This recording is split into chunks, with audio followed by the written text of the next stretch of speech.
no reaction, no Bradley effect here. Joe, what about Ohio? Ohio was the critical state in 2004. I think it played an important role this year. What do you make of the results here?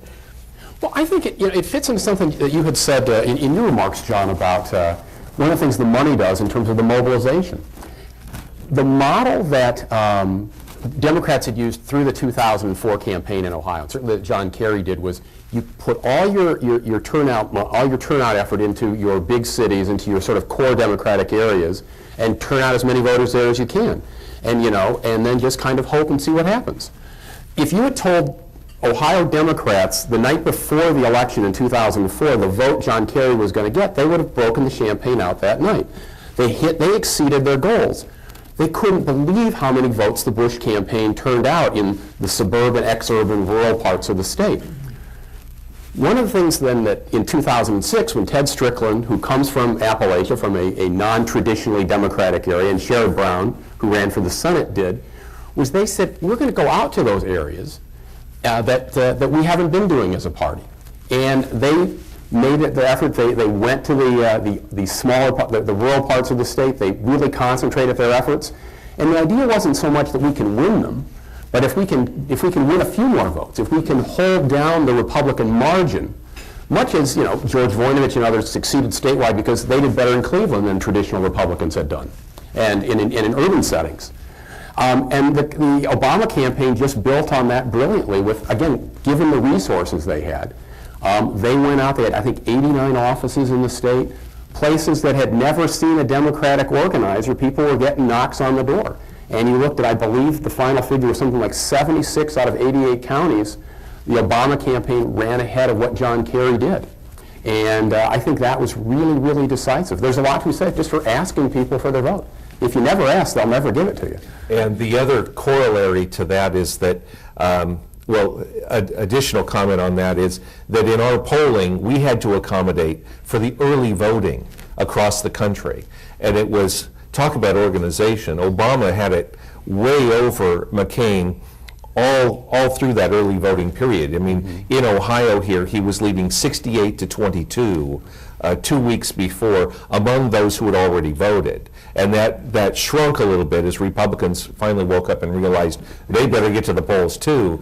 But the early organization that the Obama campaign had to get people to the polls early, they really took advantage of the new registrants. It was the part two that went with the registration drive. I mean, I was struck, again, and not to sound like I'm, totally in it for the Obama campaign, but I mean, again, the knowledge base that they had. If you go back to the primaries, I shouldn't say to the Democratic nomination period, one of the great things they did was they read the rules.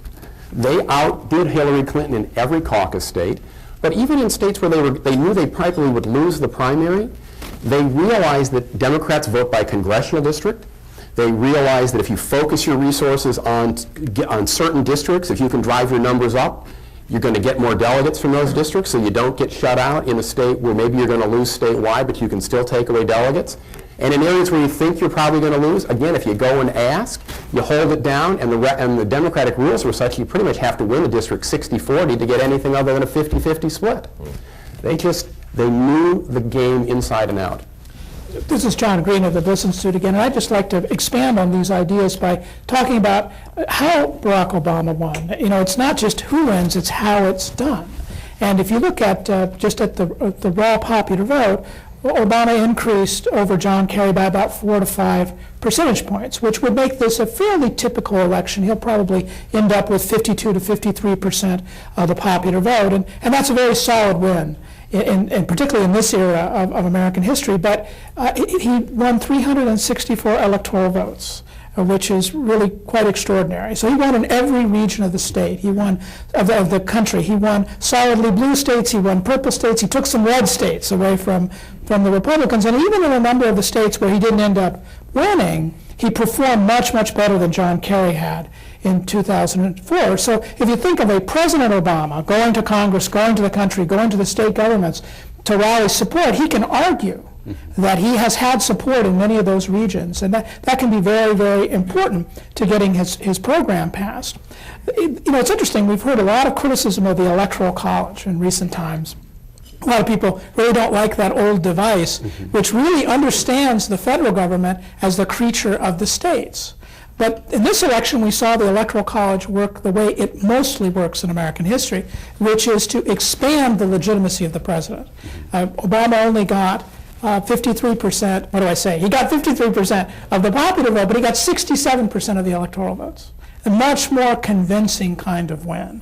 And it not only was it at the top of the ticket, it trickled down, so to speak, if I could use that term about a Democrat, to help at the state and local level. Here in Ohio, there are at least 2 congressional seats that changed. Maybe a third one is still in doubt, the 15th district around Columbus.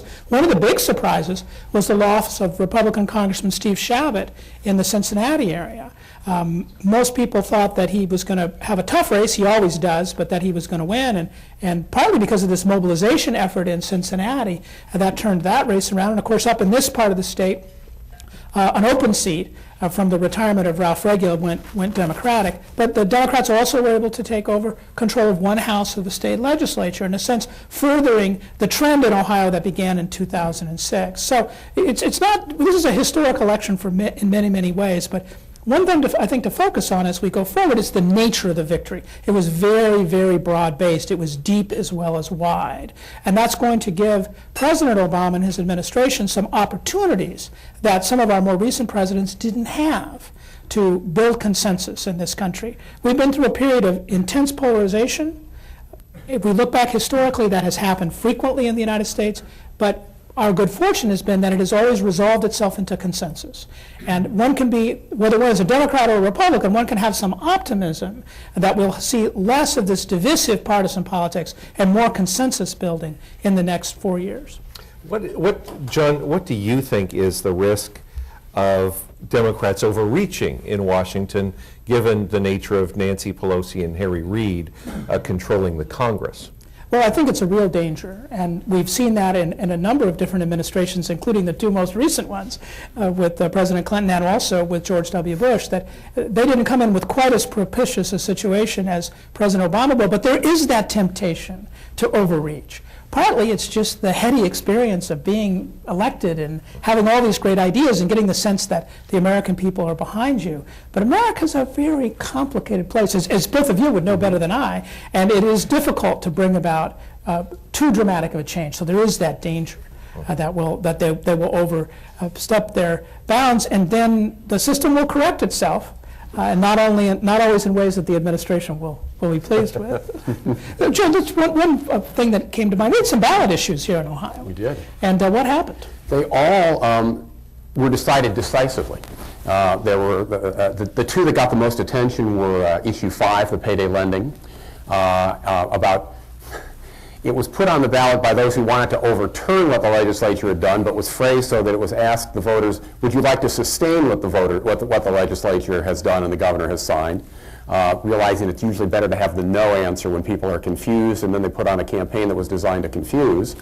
But it didn't. Voters seemed to see through that, and that carried very decisively, despite the proponents of the yes people having relatively little money. I mean, it was a huge, I think it was like something like $20 million spent on the payday lender side versus about $500,000 by their opponents. And then you had this gambling initiative, which probably had close to $50 million spent, and to bring a single casino to the state. And much of the money that was opposed to it. In the past, we've had these sort of self-promoters, whether it was Alan Spitzer for Lorraine or the people who would have benefited from the Learn and Earn proposal last time. And they would bring lots of resources, and then it was sort of this ragtag band of people against them. This time, the anti-gambling people had an infusion of about $25 million because casino owners in surrounding states decided that it was a good idea to support them. And as a result, the casino issue went down very, very decisively. Although the people who put it on said they're ready to come back again next time, so I'm sure the television ad sales people are delighted and say, bring it on. As the other interesting thing that we saw in the American electorate, I mentioned the 2 polls we did, was a broadening out. You talked, John, about the greater mandate Obama has compared to Bush in his 2 terms.